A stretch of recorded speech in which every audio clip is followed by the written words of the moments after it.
Hello there. And now that I did the few of the films, why not do the conclusion of Anthony Perkins? Might as well. As we all know, the remake is a piece of fucking shit.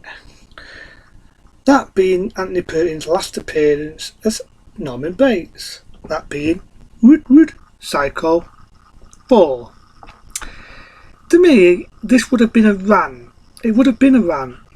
But after seeing the fucking horrible fucking remake, no. Because to cease with this, it's had to do something different. Is it a dud movie? No. But it's a hell of a lot better than the fucking remake. Because they had to do something different. Pardon me, as my dog would be annoying, and lucky enough my father decided to come for the day. But yeah. I see it had to do something different. Bear with me one moment. What do I mean by different? Could I actually call this a sequel? Or would I not? Sorry about before, I had some noise. I would say that, all in all, this is a prequel. That's right, people. It's a prequel. Because when you think about it, this is Norman Bates as a young lad. Now, for people who want to know what I mean by that, is, it's basically Norman Bates as a young lad. Now, the actor that played him, you may remember him. Think of the little kid in E.T. No, I'm not talking about Drew Barrymore. I'm talking about the little boy in E.T. He basically plays a younger version of Norman Bates. Now, the reason why I'm saying it was a bit, does I rant this or not?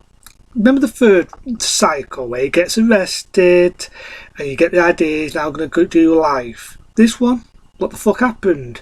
He's got a girlfriend, he's got a beautiful house, and you've got this telephone caller what phones him up when they do research on him, Norman Bates.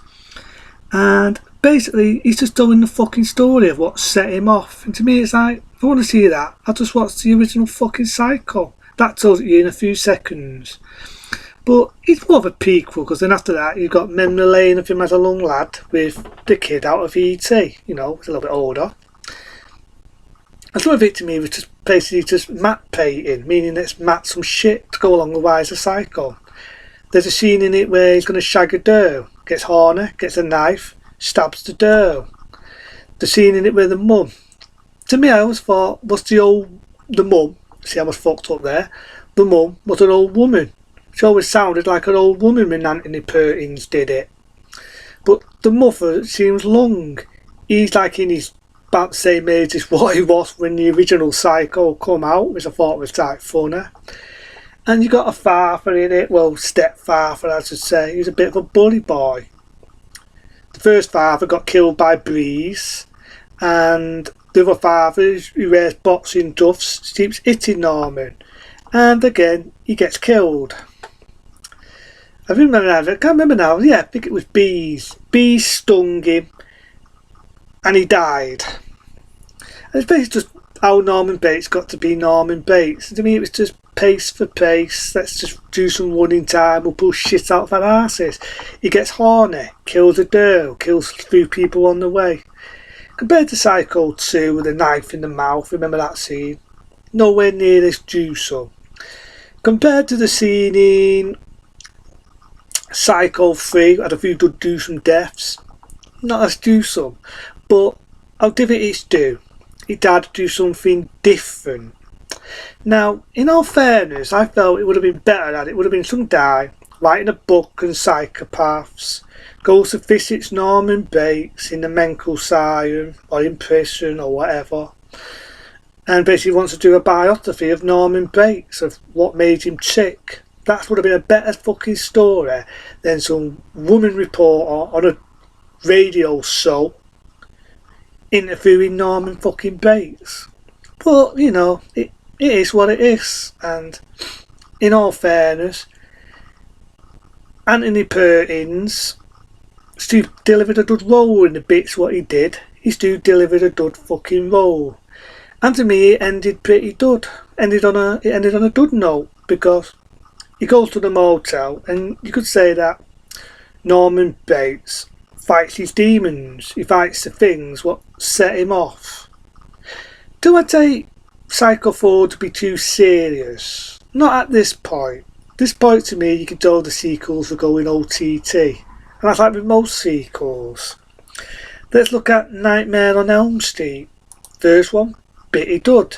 Second one, tried to do something different. Third one went back to his original roots. But as it went on, he went more comedy and went more, you know what I mean? So sequels do that. They make too many and they go all fucking TT. But Psycho 4, it's not a bad one for what it is. The only reason why I'm not ranting it and shouting and effing and fucking deafing is because I see it's hard to do something different. And I do like the fact that they bring back the original theme tune. Remember the original theme tune that Alfred Hitchcock did? You know, that woot woot and the original opening. They sort of brought this back. And it was sort of like a thank you to Alfred Hitchcock and a goodbye to the Psycho franchise. And in all fairness, it's the only film where you do feel sorry for the killer. You feel sorry for Norman Bates. Like in most of them, you feel sorry for him. I have never, and I'm going to be open here, I have never ever seen a slasher film or any other film where it makes you feel sorry for the killer. This made you feel sorry for the killer. Anthony Perkins delivered it well, like he did in most of the other Psycho films, and it was a well fucking goodbye to the franchises. I think it ended a lot better than Psycho 3. Psycho 3, what happens? He goes mad again. Stabs that stuffed fucking woman. Think I'm going mad? And they put him away again, like in number 1. Somehow, I don't know how the fuck he did it, but he somehow smuggled his dead mum's hand, which we all know wasn't. It never explained about his aunt, and you got the idea he poisons his mum, and you do see him stuff his mum. That's why I always look at Psycho 4 as being a prequel. Do I hate it? In the past I thought it was a piece of shit, but after seeing the fucking remake, which I do think is a piece of shit, see, doing me fucking into testing. Psycho 4 isn't a bad one.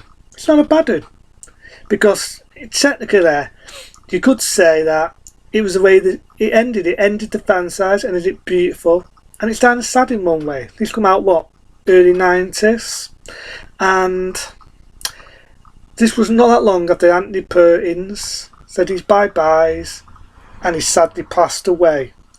May Anthony Perkins rest in peace. This is how they should have ended it though, in all fairness. Let Anthony Perkins rest, because what did they do after? They did that fucking horrible remake, which I say again is a piece of dog shit. Because it should have been called Psycho. Fuck it should not have been called Psycho. It should have been called Pointless the Remake, because it's pointless. It copies everything shot for fucking shot, even the fucking lines. But Psycho 4, and I'll say it again, it tried to do something different. It was a prequel, and it was a goodbye, and it was a better ending than how it ended in Psycho 3. He fought his demons, he got to live with his woman at the end, he lived happy after. That's how it should have ended. Fuck the TV series, fuck the remake. This to me was how Psycho 4 should have fucking ended. But you know what money does, and you know what remakes do. And sadly, the next one will be a fucking rant.